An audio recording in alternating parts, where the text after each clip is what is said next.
Bueno, nosotros vamos a explicarle o a exponerle la responsabilidad subjetiva y objetiva internacional del Estado y circunstancias excluyentes de la ilicitud. Primero que todo es importante explicarle qué es la responsabilidad. Y la responsabilidad es el cumplimiento de las obligaciones o el cuidado de tomar decisiones a realizar algo. En esto se encuentran diferentes tipos de responsabilidades, la cual está la responsabilidad civil y la responsabilidad penal. La responsabilidad civil se entiende como es cuando una persona ha ocasionado un daño a otra con culpa o negligencia en la cual es obligado a reparar, indemnizar económicamente, etc. Y la responsabilidad penal es aquellas acciones que generan lesiones a un bien protegido por el ordenamiento jurídico.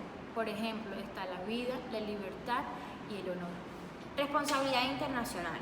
Cuando se viola por acción o por omisión cualquier regla que se encuentre en el derecho internacional, surge una relación del sujeto que comete el hecho con el sujeto que tiene derecho a reclamar dicha reparación. Para que surja responsabilidad deben establecerse unos elementos. 1. Violación de derecho internacional. 2. Imputabilidad de tal violación de un Estado. Y 3. Existencia de un daño material o moral. La violación de un derecho internacional es cuando surge la violación de una obligación internacional. Todo hecho internacional ilícito de un Estado es responsabilidad de éste. Imputabilidad de tal violación de un Estado. Esta exige que la acción u omisión ilícita de un sujeto sea imputable, es decir, que el hecho contrario a la norma internacional se predique del Estado. Existencia de un daño material o moral. Se plantea como tercer elemento de la responsabilidad el que al acto del Estado haya producido un perjuicio o daño como consecuencia de la violación de una obligación internacional. Responsabilidad del Estado por actos y organismos. Este se considera responsable del Estado cuando actúa en cualquiera de sus tres funciones, ejecutiva, judicial y legislativa, y estas tres funciones vayan contrarias a las obligaciones del derecho internacional.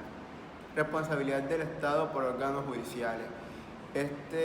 Se considera al Estado a través de infringir sus reglas de normas internacionales y existen tres maneras: denegación de justicia, fallo injusto y demora voluntaria. La denegación de justicia se da cuando se pasa mucho tiempo para dictar sentencia. El fallo injusto se da a través de la mala fe y la demora voluntaria es a la hora de dictar sentencia toma un fallo injusto. Efectos de la responsabilidad es hacer frente a una norma que obliga al Estado infractor a soportar una sanción. Deber de cumplir una obligación es la ilicitud por no intervención de un Estado, es decir, cuando el Estado viola la garantía de defender. La cesación y no repetición. El Estado se dice que debe responder sobre el hecho ilícito, poner índole fin si continúa el hecho o ofrecer seguridad y garantías adecuadas de no repetición. Formas de reparación. La restitución. Se obliga a restablecer las situaciones que existieron antes del hecho ilícito, siempre que no sea imposible y no tenga una carga desproporcionada. La indemnización. El Estado es responsable de un hecho ilícito, intencionalmente está obligado a indemnizar si éste no ha hecho la restitución. Y satisfacción es cuando el Estado responde a un hecho ilícito y se obliga a dar satisfacción por perjuicios causados si no es reparado ni indemnizado. Este podrá ser con reconocimiento de violaciones de derechos o una disculpa. Circunstancias incluyentes de la ilicitud. Esto no es más que ante situaciones que se presenten dentro del territorio nacional o internacional, el Estado o el ente encargado no puede hacer nada frente a la situación negativa que presente. Esto para las personas que hacen parte de dicha sociedad. Esto presenta ciertas circunstancias que se dan bajo ciertos regímenes, y esta es el consentimiento del Estado perjudicado. Esto no es más que cuando el Estado no tiene el vicio o el dolo de no intervenir. ¿Por qué no intervenir? ¿Por qué se habla de ilicitud? Porque se dice que es lícito cuando el Estado interviene ante una problemática que se presente o desarrolle dentro de la sociedad. ¿Por qué se convierte ilícito? Porque no es nada, o sea, no hay ninguna intervención por parte del Estado, pero no, o sea, esta intervención no tiene un vicio o no tiene un dolo.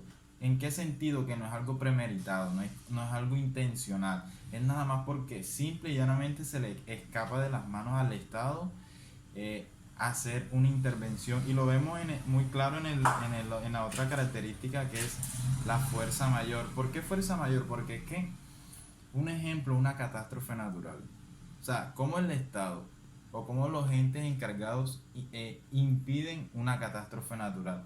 ¿Por qué es ilícito? Porque en el momento, en el accionar, el Estado no interviene de forma directa, sino post